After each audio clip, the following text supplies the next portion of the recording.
What's going on, Canes fans? Welcome to another Final Thoughts video, Miami versus Clemson edition.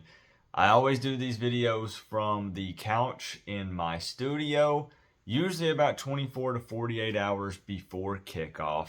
You guys know that I'm down here in South Florida, gonna be at Hard Rock to witness this game in person. So I'm here in the room. I did find a couch, and it's actually less than 24 hours before kickoff. It's about 2 a.m., 2 or 3 a.m. Saturday morning, technically. And your boy Coop had a long day.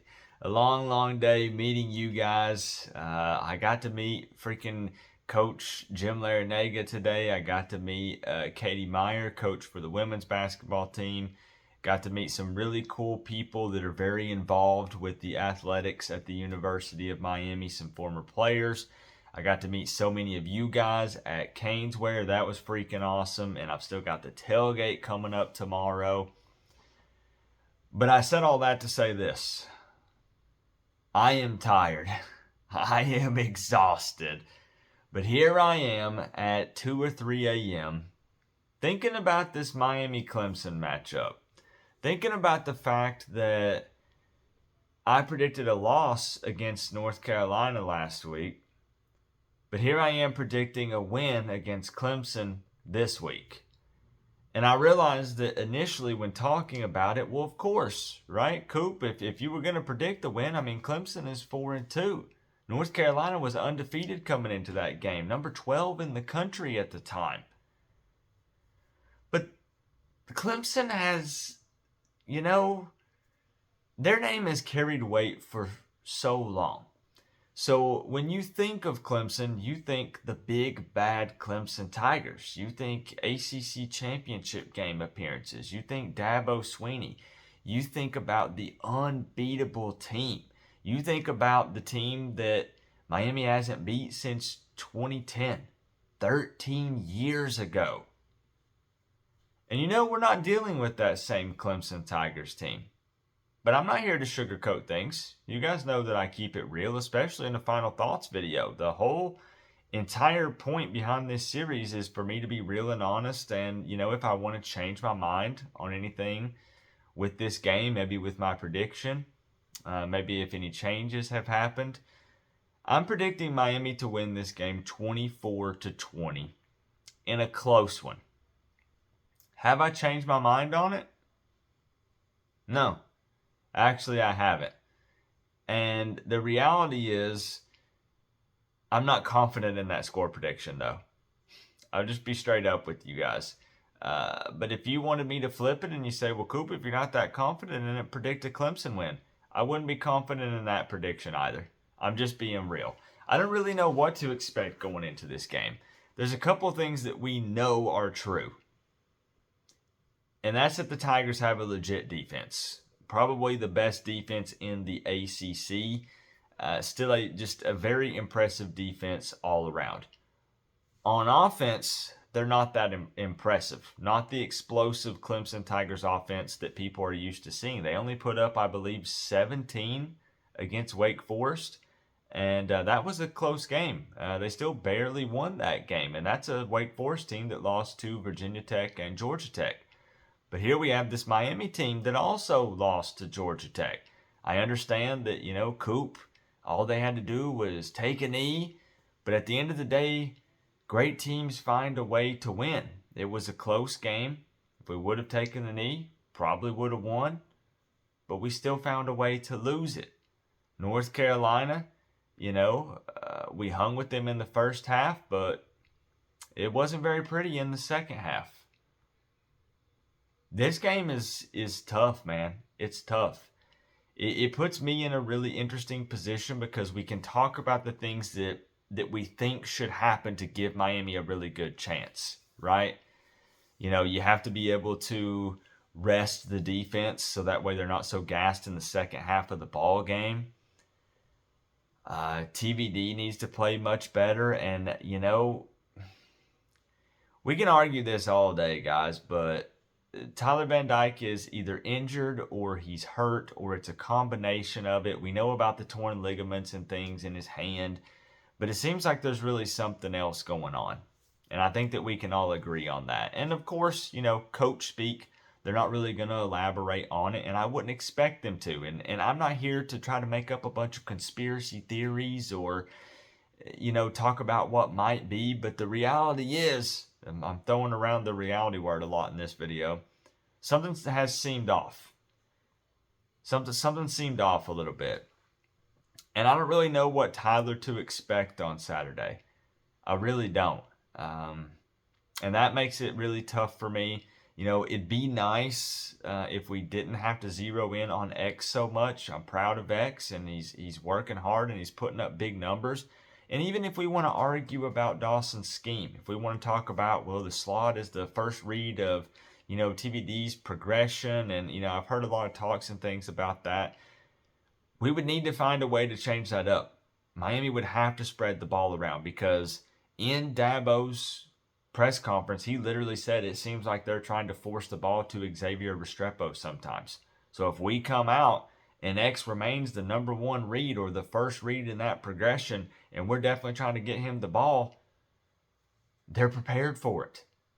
It'd be nice to see, getting the tight ends more involved in the passing game, especially in the red zone. We got some big guys in that room, some that are maybe unproven, but here's an opportunity to step up and prove yourself against the big, bad Clemson Tigers, right? Getting the running backs more involved in the screen game. But like I said, at the end of the day, those are things that we're hoping Miami will do. I don't know how this game's going to go down. I don't know what to expect in this one. Clemson has still been stacking up talent for far longer than Miami has because they've been consistently winning up to this point. With that being said, Miami's not in the same position, man. We're in year 2 with Mario Cristobal. Clemson is year 1 with their OC, but Miami's just not been consistent. Miami's not been consistent at all up to this point, and now we haven't been consistent this season either. We've been consistently inconsistent, right back to it. 4-2. Losses to Georgia Tech and North Carolina. I don't know what to expect, but I know that Miami can match up with this team. They can. It's an interesting situation because if we can find a way to exploit their defense even just a few times, maybe we can break off a really big run or two or several, hit some deep balls, put us in a position to where we come out swinging. We go up 14-3, or well, I'm not going to say 3 because Clemson does not trust their kicker, and understandably so. We go up 14-7 going into the half. Defense hasn't been on the field all game. They're rested up. They're ready to play. Whoever's at quarterback is playing well. Miami can hang.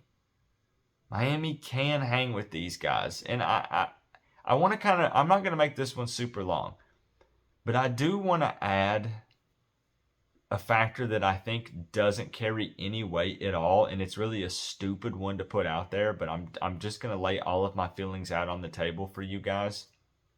And there's a good chance that on Sunday with the Walking and Venting, it is titled I Was Wrong. There's a very good chance. But I just feel like right now, Miami is due. Does that make sense? Miami is due a win, another win this season, and Miami is just due a win over Clemson. Think about it. This is the best shot Miami has had at the Clemson Tigers in a decade or so. It just feels like Miami is due a win in this game, doesn't it? No, it's not just because Coop drove 14 hours to come down to South Florida to watch it in person. I have predicted losses for games that I've been to. You guys know I'm not afraid to predict losses. It's one of the things that I catch a lot of heat for. I get it. But I try to be honest. I try to look at it from an outside point of view. And it just feels like Miami is due a win. I don't know any other way to put it. And sometimes I need to not let that override what the stats say and the tape says. But it just feels like it, bro. I don't know any other way to put it. I don't know what else to say to you guys. I don't know if it's going to be by 1 point, the 4 points that I predicted, 7, 10. I don't know. I just feel like Miami's due a win. And I do think this team can match up. Miami's not perfect. Clemson's defense is really freaking good. But if Miami can put some points up on the board and they can find a way to drive down the field on that Clemson defense, Clemson's offense is probably going to struggle in this game, at least for the first half. With that being said, if Miami shows that they can score, Coop's going to start getting his hopes up quite a bit in this game. I'm going to be very excited. And Miami doesn't have to necessarily be able to score a lot when you look at what Clemson is doing offensively.